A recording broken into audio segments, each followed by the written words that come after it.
Hey, what's going on, guys?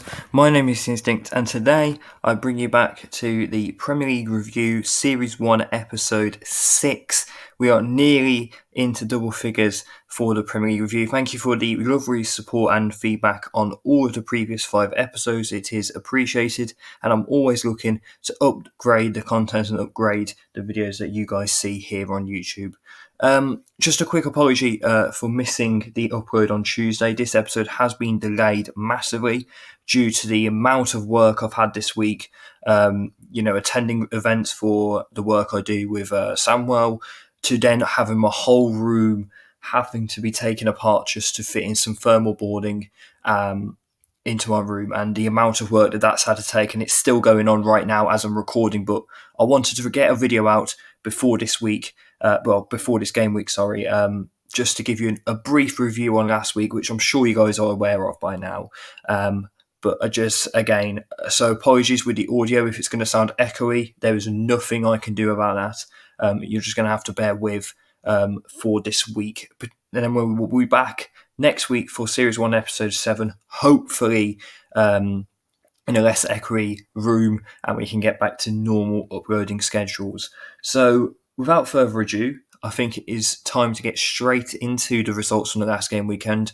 We do start with Bournemouth 1, Chelsea 3. We're going to start with Bournemouth, and I'd just like to quickly point out here the Cherries, who have been written off plenty of times this season by pundits, by fans, by the like of everyone, have bounced back from 3 consecutive losses against Manchester City, Arsenal and Liverpool, the latter being a 9-0 defeat, and have ultimately cruised to survival. Although not mathematically safe, 9 points clear, which is now 10 points clear after Tuesday's games.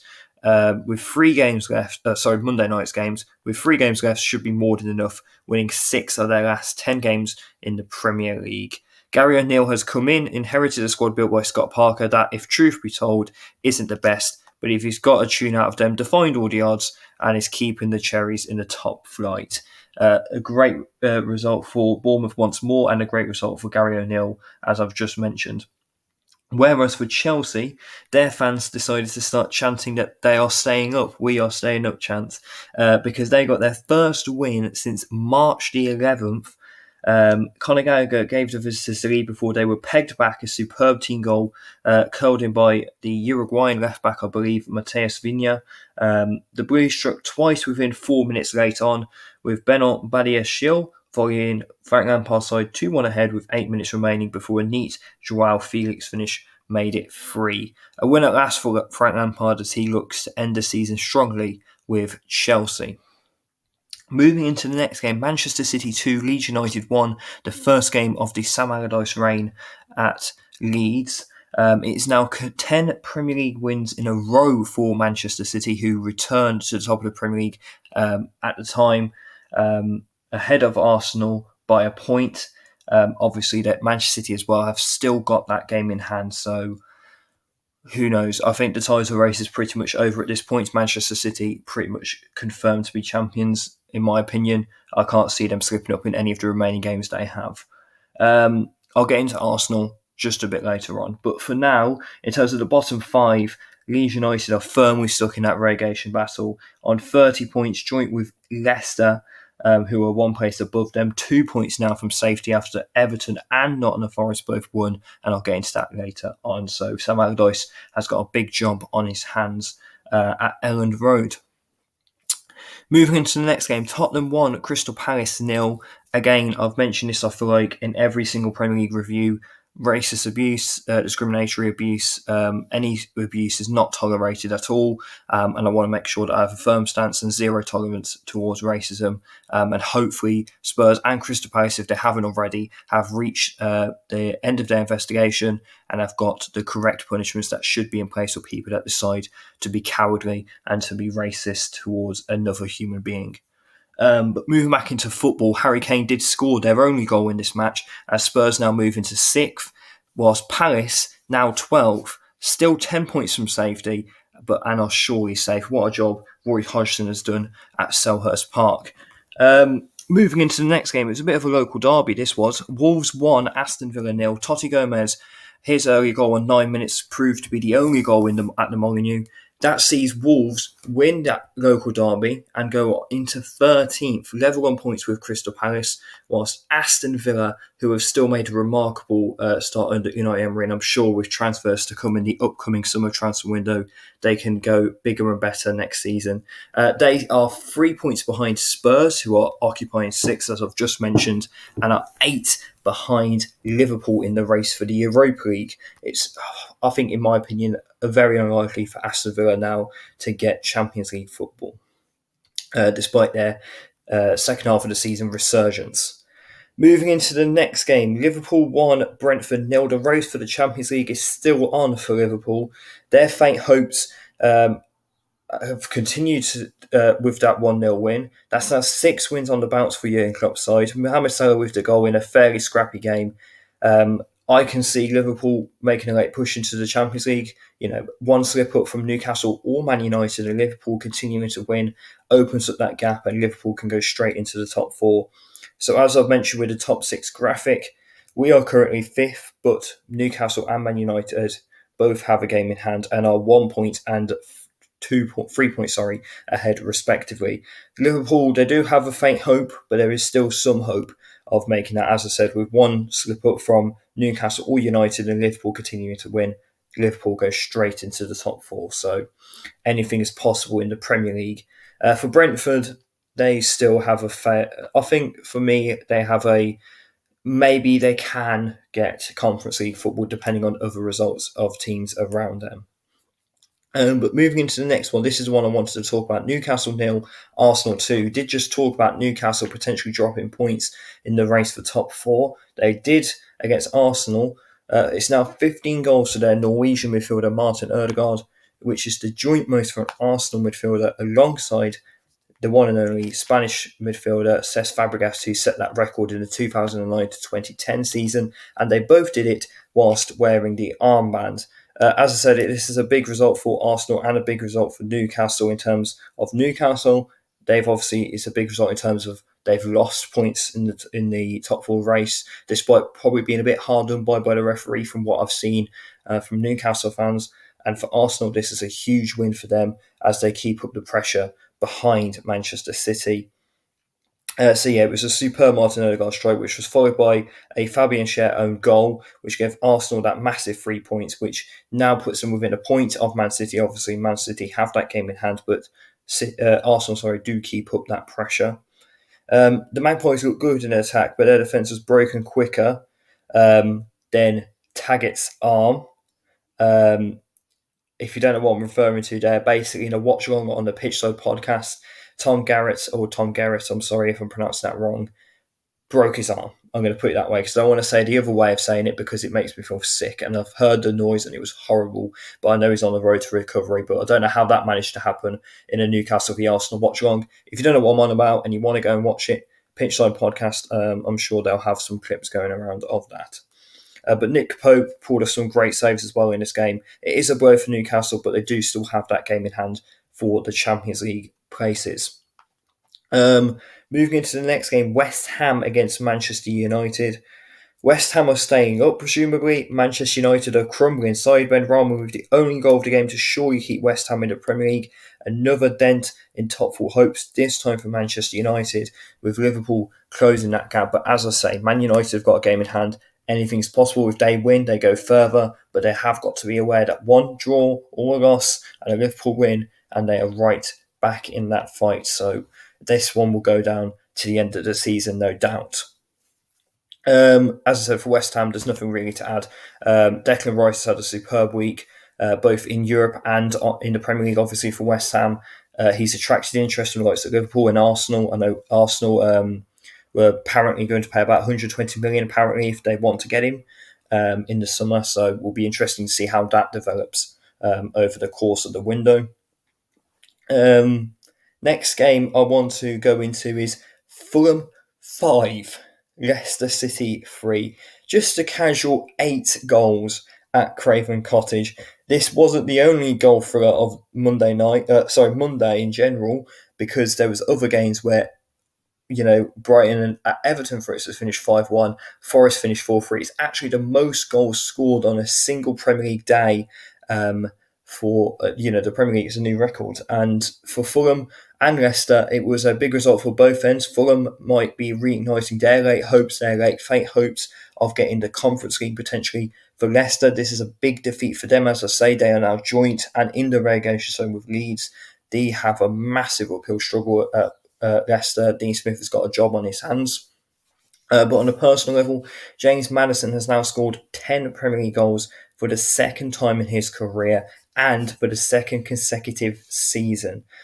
He has also attracted the interest of Newcastle United. Be interesting to see where that goes. I can see him leaving Leicester due to them potentially going down to the Championship, and obviously Maddison won't want to be playing that type of football when the Euros are coming up in a not so distant future. So I can see him getting that big move and doing well at Newcastle as well.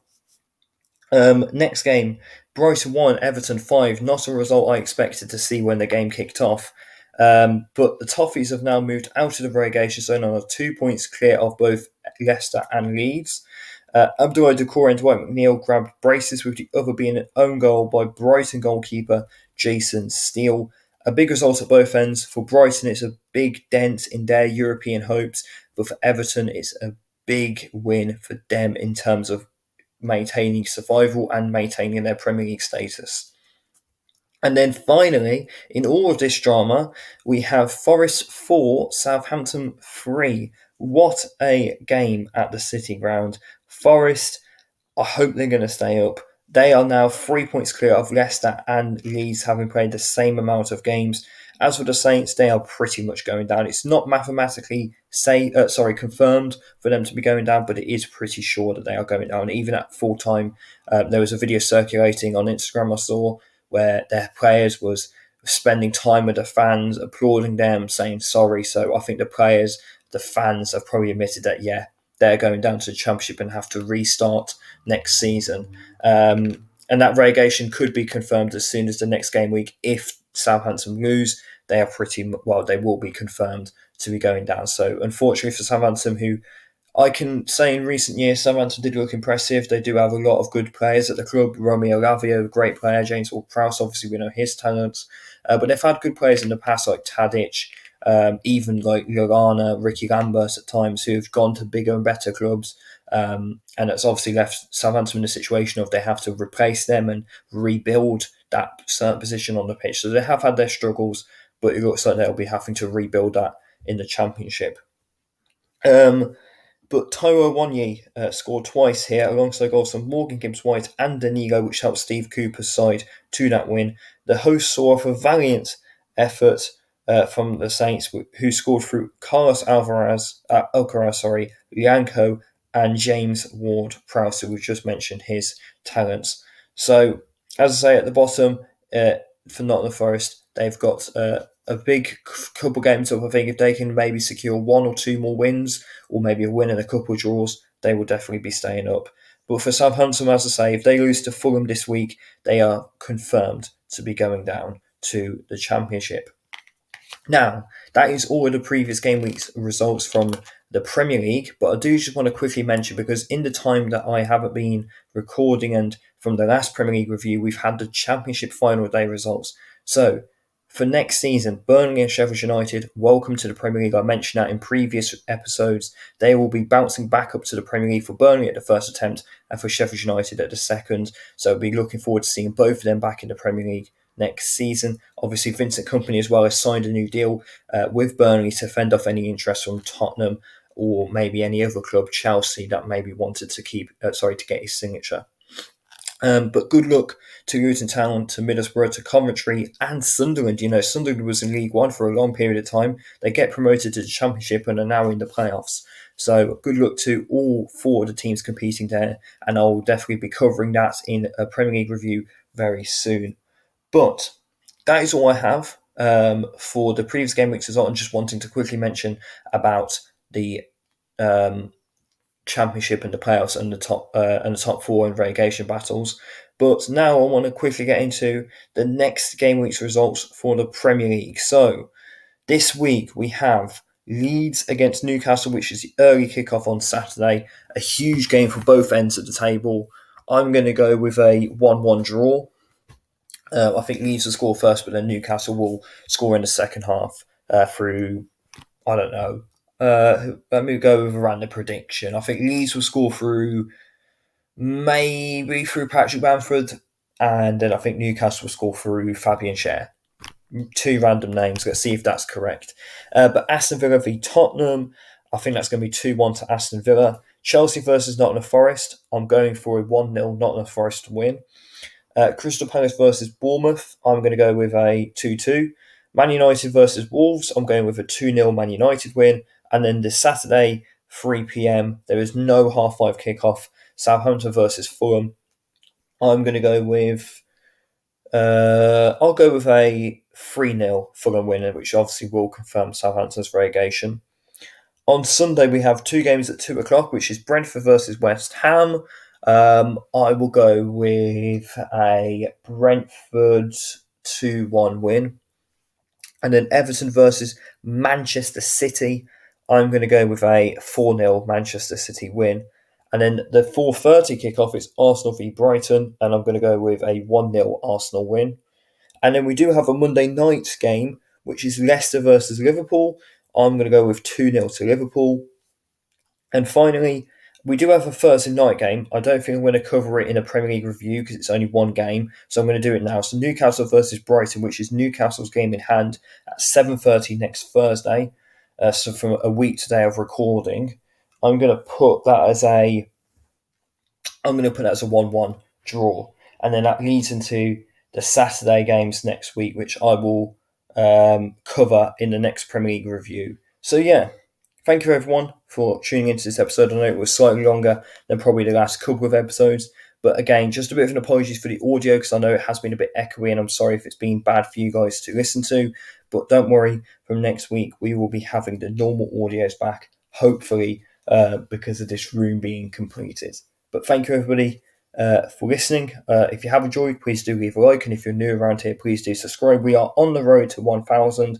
Of course, we are a very long way away from there. So we've set ourselves a realistic goal of 200 subscribers. So if any new subscribers are here and are listening, it would be appreciated if you could subscribe to help us on our journeys. As I say, we are working on new content, but it is a very slow process at the minute due to restrictions on certain stuff. So we are working on it, and we will give you some content very, very soon. Thank you everybody for listening, and I will see you next Tuesday for the Premier League review episode 7.